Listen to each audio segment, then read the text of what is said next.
All right, the last and final update on my Kitty Hawk Mirage 1/32 Tiger Meat paint job.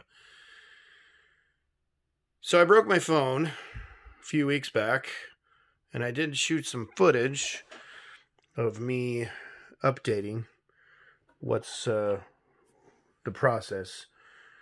So that footage is gone, but I have the finished model. I guess it's be worse to break this than it would be my phone. So I got all the decals on. I got it flat coated, and I don't know if you guys remember me talking to you about flat coat for the pencil to stick versus a gloss coat.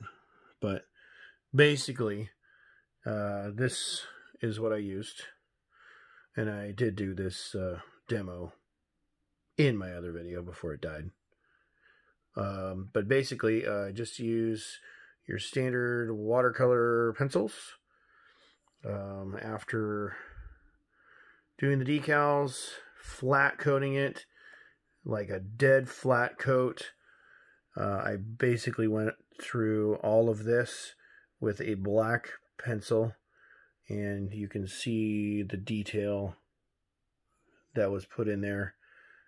All the stripes were squigglied in detail. The eyes, I went shaded around the little white spot. I went around the entire eye with probably 3 different colors. I went with black, and then I went with dark green, and you can tell that I squiggled it this way.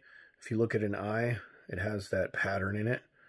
And then I had a lighter green that I went in, and then you can see the white around the eye for detail.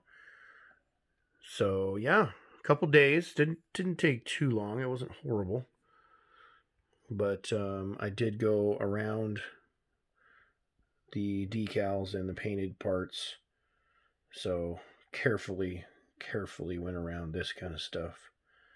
But yeah, it wasn't horrible. It came out good.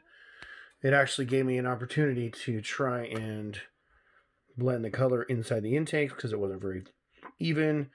And it's not perfect, but it looks pretty damn cool to me.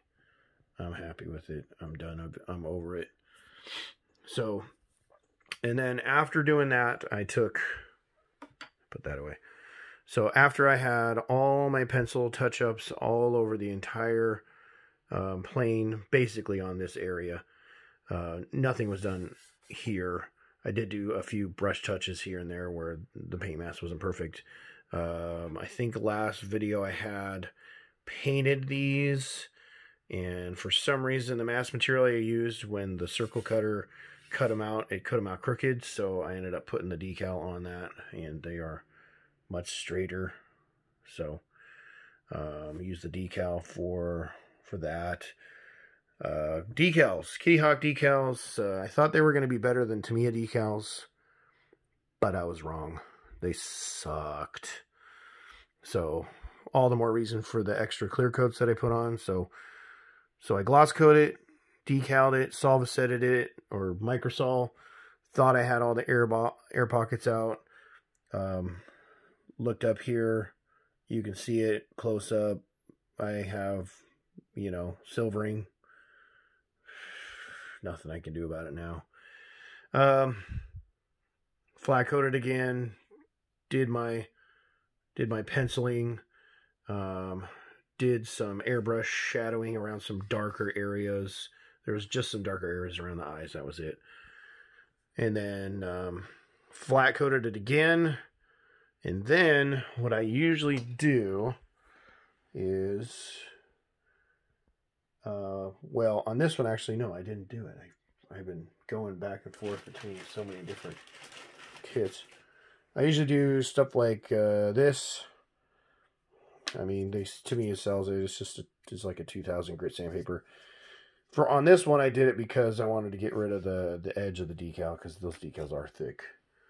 And then I ended up just putting a like a satin coat. The flat coat was too flat. I didn't want a gloss coat, so I just mixed them both together, and I'm pretty happy with the finish. Usually what I do is something like this on what I did on my Tomcats, which, where's a good sheen? You see that sheen right there? So that was flat coated and then polished with 2000, 3000, 4000. I think I went to 6. And then on these particular planes, after that, I went in with oils and oiled them up. So I am still working on my Tomcats. I promise. They're almost done. And oh, the kids are home, so probably gonna have to cut this short. So that is the quick update. And yes, that's the helicopter I keep telling you guys all about. That was a whole nother ordeal. So this is the base for the helicopter. I just thought I'd put it on here. So I'll do a quick walk around before all the kids come in and make a whole bunch of noise. So there she is. Let me know how you guys think of it. I am super happy with it. It got done faster than I thought it was going to. Canopy magnetic. Got a magnet inside the canopy. And ooh, light source. Pretty happy with that. So, yep. Super happy with it. So that comes off. These come off for purposes of bringing to a show like the Nationals this year. Anybody going to the Nationals in Vegas this year, I will be bringing this. And then the missile rails come off. This missile's the only one that's magnetically held. But the rails and the fuel tanks are all pinned, so they do come off. And I don't know if I can get that on with one hand. Come on. Well, anyway. Let me know what you guys think. Bye.